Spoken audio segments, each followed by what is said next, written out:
I moved into a new flat for the garage space. I didn't expect to find a ghost across the hall. I moved into this old apartment block last month, mostly because of the garage.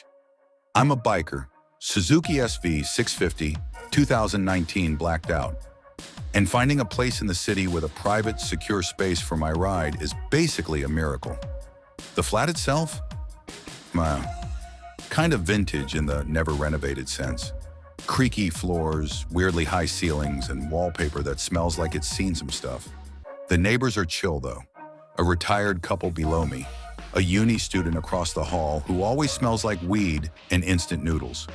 We all exchanged a few polite hellos, except for the guy in flat 3A, directly across from mine. I've never seen him, not once, but I hear him every night around 2:30 a.m. like clockwork. There's knocking from his wall, not banging, not aggressive, just rhythmic tapping, like someone counting. At first I figured he was just weird. Maybe couldn't sleep, maybe building IKEA furniture at the worst possible hour. But after a couple weeks, the pattern got stranger. 5 knocks, pause, 3 knocks. Long pause, then one slow drag down the wall, like someone running their nails across it. It was creeping me out, but I kept brushing it off. I mean, I've slept in worse places while touring on my bike. I'm no stranger to odd noises at night. But last week, after a long ride out of town, I got back late and decided, screw it. I knocked on his door. Nothing. I waited. Knocked again. Still nothing. Just as I was turning to leave, I heard something. Soft. Like someone whispering right behind the door. My skin went cold. I leaned in, and I swear I heard my name. I backed off fast and went downstairs to talk to the landlord, Mr. Novak. He's this grumpy old Croatian guy, always smells like garlic and engine oil. I asked him about 3A. He blinked. Nobody's lived there since '98, he said. Wait, what? He looked dead serious. Young guy rented it, disappeared. Cops searched the place. Nothing. It's sealed. No keys, no tenants. You're the first person to ask about it in years. I laughed nervously, hoping he was joking. He wasn't. That night, I didn't sleep.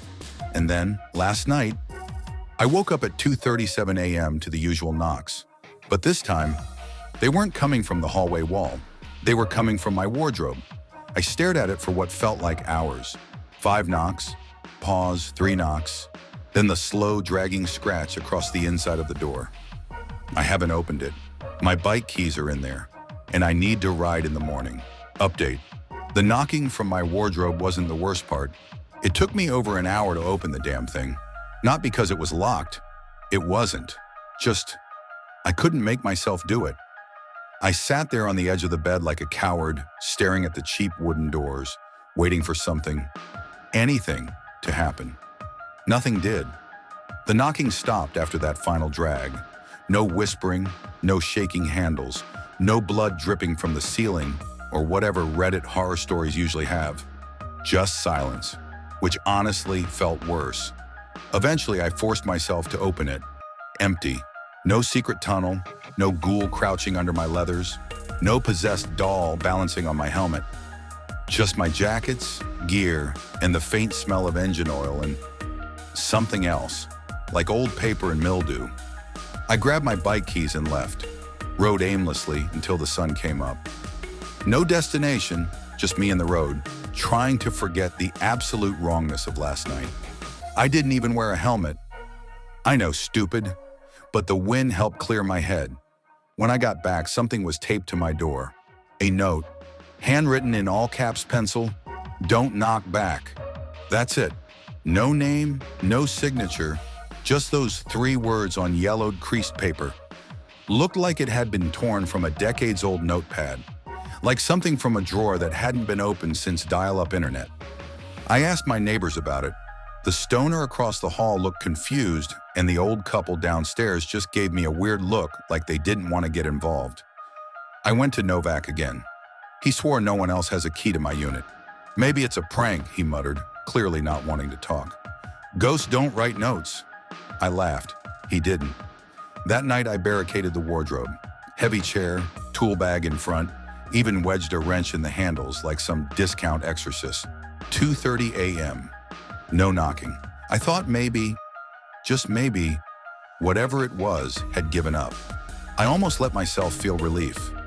Then at 3:12 a.m., I heard my front door creak open, except I'd locked it. Deadbolt, chain, everything. And I was still staring at the wardrobe. I didn't move, didn't even breathe. Footsteps, slow, heavy, wet sounding, one by one, across my living room floor. Something dragged, then a single knock from inside my kitchen cabinet. I haven't opened it yet. Final update. I tried to escape on my bike. It followed me. If you haven't read the first two parts, you won't get why I'm shaking while typing this from a highway rest stop halfway across the damn country. I opened the kitchen cabinet. I shouldn't have. God, I knew I shouldn't have. But the silence was worse than the noise. My phone battery was dead. I couldn't move. The only light in the apartment was the dim orange glow from the hallway through the peephole. And the knock. It wasn't just a knock this time. It groaned when it hit the cabinet door, like something damp and hollow and angry. So I opened it. Inside, nothing. Again. But the walls inside the cabinet, they weren't mine. They were tiled in faded pink and seafoam green, like a hospital or a bathroom from another era. There was a small crack in the back panel. Behind it, darkness. And then I saw it. An eye, not human. It blinked once, and the crack slammed shut. I don't remember much after that. I grabbed my gear, stuffed it into my backpack, yanked the wrench out of the wardrobe handles, and sprinted out of the flat. Didn't even wait for the elevator. I ran down 5 flights like hell was on my heels. My bike was still in the garage. I've never started it so fast in my life. The second that V-twin roared to life, I swear the air around me changed. Thicker, charged, like something real didn't want me to leave. The garage door took too long to open. I swear I saw shadows gathering at the far end of the garage. Long and thin, like limbs that didn't quite understand how to bend. I gunned it before the door was fully open and ducked under, almost clipping my mirror. I've been riding ever since. First west, then north. Now I don't even know where I am. Some gas station with flickering lights and a vending machine from 1994. I stopped to breathe, to post this, to tell someone. But here's the thing. It followed me. I left that flat behind. I left the cabinet, the wardrobe, the eye, but it didn't care. Whatever I opened, whatever I saw, it doesn't live in that building. It lives in walls. And anywhere you go, there are always walls. Just now, as I stood by the bathroom in this gas station, I heard it again. 5 knocks, 3 knocks, then a long scratch on the inside of the vending machine. I don't know where to go next, but I've got a full tank and 2 wheels, and I'm not stopping until I find somewhere with no walls at all.